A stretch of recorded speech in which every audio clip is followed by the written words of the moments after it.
Proton, electron, neutron से भगवान से क्या संबंध है? विष्णु कौन है, कहाँ रहते हैं और ये क्या करते हैं? पंचमुखी नाग कौन है और भगवान विष्णु का वाहन कौन है? भगवान के 10 अवतार कौन कौन से हैं? त्रेता तीसरे पे और द्वापर दूसरे पे, ऐसा क्यों है? नमस्कार दोस्तों, आप सबका स्वागत है हमारे चैनल फोर एराज में। आज हम बात करने वाले हैं भगवान विष्णु की, कि भगवान विष्णु के आगे जो भगवान शब्द है वो क्यों भगवान कहा गया उन्हें। तो आइए स्टार्ट करते हैं। जैसे कि हम सबको पता है, ब्रह्मांड और मनुष्य 5 तत्वों से मिलकर बना है। आकाश, वायु, अग्नि, जल, पृथ्वी। जो इन 5 तत्वों को अपने वश में रखता है वही भगवान कहलाता है। भगवान सबके अंदर ही यह 5 तत्व निवास करते हैं। भा से भूमि, गा से गगन, वा से वायु, वा में आकी माता अग्नि और ना से नील। हिंदू धर्म में ब्रह्मा, विष्णु, महेश को भगवान कहा जाता है। ब्रह्मा जी जो कि सृष्टि के रचयिता है, विष्णु जी जो कि सृष्टि के पालनहार है, शिव जी जो कि सृष्टि के विनाशकार हैं। इन्हें इंग्लिश में गॉड भी कहा जाता है, G-O-D, God. G for generator, O for operator, D for destroyer. इन्हें ही भगवान कहा जाता है। हमारे हिंदू धर्म में देवता वह दिव्य शक्ति होती है जिन्हें पूजा जाता है और देवों के रूप में माना जाता है। यह देवताएं सृष्टि और अन्य प्राकृतिक कार्यों से संबंधित होते हैं। प्रत्येक देवी देवताओं का अपना रूप, कार्य, प्रभाव होता है। हमारे हिंदू धर्म में 33 कोटि देवी देवता होते हैं, जैसे सूर्य देव, वायु देव, इंद्रदेव, अग्निदेव और अन्य देवी देवताओं।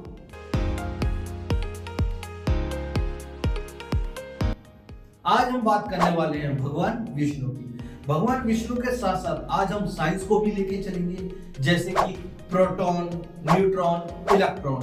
कहा जाता है इन सबको मिलाकर एटम बनता है और एटम से ही यूनिवर्स बना है। ऐसे ही क्रिएटर, ऑपरेटर, डिस्ट्रॉयर, ये सब मिलकर ब्रह्मा, विष्णु, महेश बनते हैं और इन्हें भगवान कहते हैं। भगवान विष्णु सृष्टि के रचयिता और पालनहार हैं।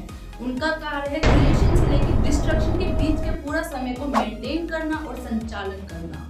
भगवान विष्णु का निवास बैकुंठ धाम है। वह एक दिव्य लोक है जहां भगवान विष्णु और उनकी शक्ति माता लक्ष्मी उनके साथ निवास करती हैं। बैकुंठ को परम आनंद और सुख का स्थान माना जाता है, जहां किसी भी प्रकार का रोग, कष्ट, भय नहीं होता है। इतना ही नहीं, भगवान विष्णु को ही मायापति कहते हैं, क्योंकि सभी देवी देवताओं में भगवान विष्णु ही हैं जिन पर माया का प्रभाव नहीं पड़ता है।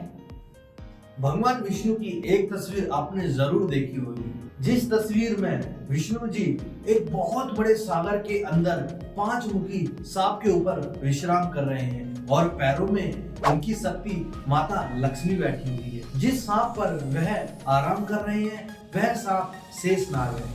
शेषनाग कौन है? शेषनाग 4 युगों के अंत में भगवान शिव जब सब नष्ट कर देते हैं, जब कुछ चंद जीवन या कुछ चंद जीव जो शेष बच जाता है, वही शेषनाग है। शेषनाग विष्णु भगवान की हमेशा शरण में रहते हैं और जिस पर विष्णु भगवान का हाथ हो वही शेषनाग है। विष्णु भगवान का वाहन गरुड़ है। गरुड़ आधा पक्षी और आधा मनुष्य है। अगर आपको गरुड़ देव की स्टोरी जाननी हो तो प्लीज हमें कमेंट कीजिए।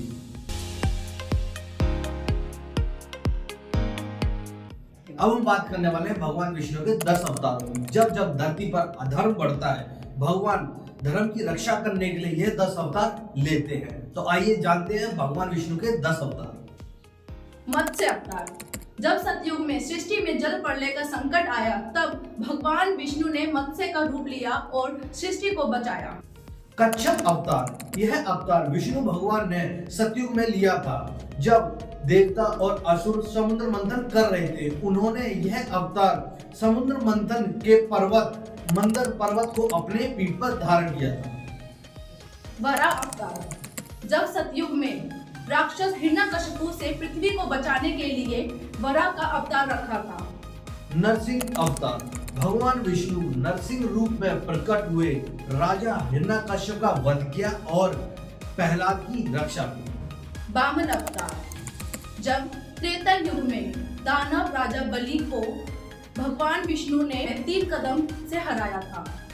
परशुराम। भगवान विष्णु परशुराम रूप में आए और ब्राह्मणों की रक्षा की। राम अवतार। जब त्रेता युग में भगवान विष्णु राम रूप में आए और राक्षस रावण का वध किया और धर्म की स्थापना करी। कृष्ण अवतार। भगवान विष्णु कृष्ण अवतार में आए और अपने मामा का वध किया जो कि कंस थे, और महाभारत युद्ध में अर्जुन का मार्गदर्शन किया और गीता का उपदेश दिया। बुद्ध अवतार। द्वापर युग में भगवान विष्णु ने गौतम बुद्ध के रूप में जन्म लिया और उन्होंने अहिंसा और सत्य के मार्ग पे चलने की शिक्षा दी। कल्कि अवतार। भगवान विष्णु का यह आखिरी अवतार है जो कि फ्यूचर में होने वाला अवतार है। इस अवतार में भगवान विष्णु बुराई का सर्वनाश करेंगे और धर्म की पूर्ण स्थापना करेंगे।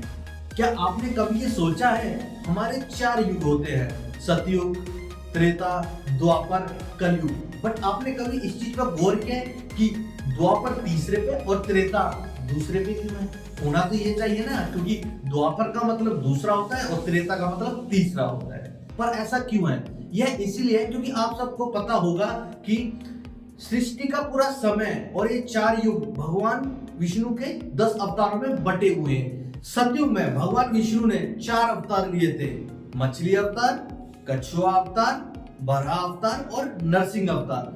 फिर आता है हमारा त्रेता यानी 3 अवतारों का युग, जिसमें लिए थे वामन अवतार, परशुराम अवतार और राम अवतार। फिर आता है हमारा द्वापर यानी 2 अवतारों का युग जो कि कृष्ण अवतार और बुद्ध अवतार। फिर आता है कल्कि जो कि भगवान विष्णु का लास्ट अवतार है, जो कि आने वाले अवतार है वो है कल्कि अवतार जो कि कलयुग में होंगे। इसीलिए द्वापर तीसरे पे और त्रेता दूसरे पे होता है। ऐसी और कहानी जानने के लिए हमारे चैनल को सब्सक्राइब करो, और अगर हमारी वीडियो पसंद आई हो तो वीडियो को लाइक करो और शेयर करो। नमस्कार दोस्तों, जय श्री राम, जय भारत।